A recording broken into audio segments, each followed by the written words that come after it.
बुद्धि से भरा घड़ा। एक बार किसी बात पर अकबर बीरबल से नाराज हो गए और उन्होंने बीरबल को राज्य छोड़कर कहीं दूर चले जाने का आदेश दे दिया।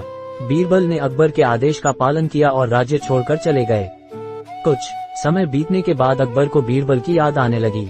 कई महत्वपूर्ण मुद्दों पर बीरबल का मशवरा अकबर को निर्णय लेने में मदद करता था, इसलिए बीरबल के बिना निर्णय लेने में अकबर को असुविधा होने लगी। आखिरकार उन्होंने अपने सैनिकों को बीरबल को ढूंढने के लिए भेजा। सैनिकों के कई गांव में बीरबल को ढूंढने का प्रयास किया, लेकिन बीरबल नहीं मिले। कई जगहों पर पूछताछ करने के बाद भी बीरबल का पता ठिकाना नहीं मिल सका और अकबर के पास सैनिक बैरंग लौट आए। अकबर किसी भी सूरत में बीरबल को वापस लाना चाहते थे।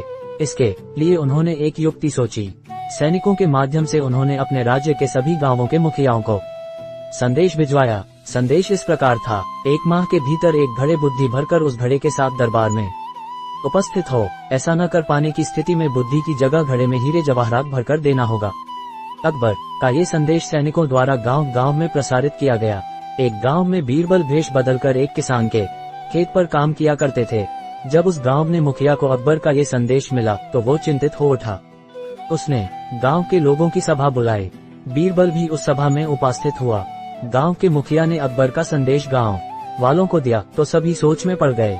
तब बीरबल ने मुखिया से आग्रह किया, महाशय आप मुझे एक घड़ा दें, मैं उसे इन महीने के अंत तक उसे बुद्धि से भर दूंगा। मुखिया के पास और कोई चारा नहीं था। उसने एक घड़ा बीरबल को दे दिया। बीरबल वह घड़ा लेकर किसान के उस खेत पर चला गया जहां वह काम किया करता था। वहां उसने कद्दू उगाए थे। उनमें से ही एक छोटे से कद्दू को उठाकर उसने घड़े में डाल दिया। कद्दू अब भी अपनी बेल से लगा हुआ था। बीरबल उस कद्दू को नियमित रूप से खाद पानी देने लगा और उसकी अच्छी तरह से देखभाल करने लगा, जिससे धीरे धीरे कद्दू बढ़ने लगा।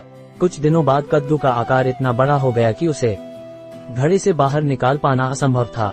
कुछ और दिन बीतने के बाद जब कद्दू का आकार घड़े के आकार जितना बड़ा हो गया, तब बीरबल ने उसे उसकी बेल से काटकर अलग किया।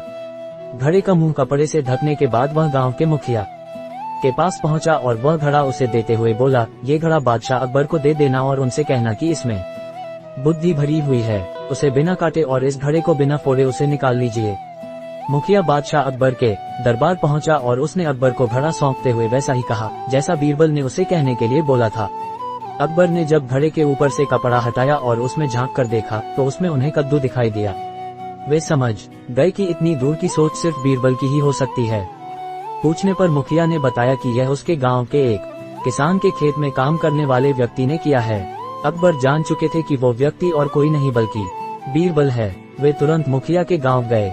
वहां किसान के घर जाकर बीरबल से मिले और उससे माफी मांगकर वापस दरबार में ले आए। सीख, हर समस्या का कोई न कोई हल अवश्य होता है। वीडियो यहाँ तक देखी है तो वीडियो को लाइक करें और चैनल को सब्सक्राइब भी जरूर करें। ऐसी ही वीडियो आपको यहाँ मिलती रहेगी।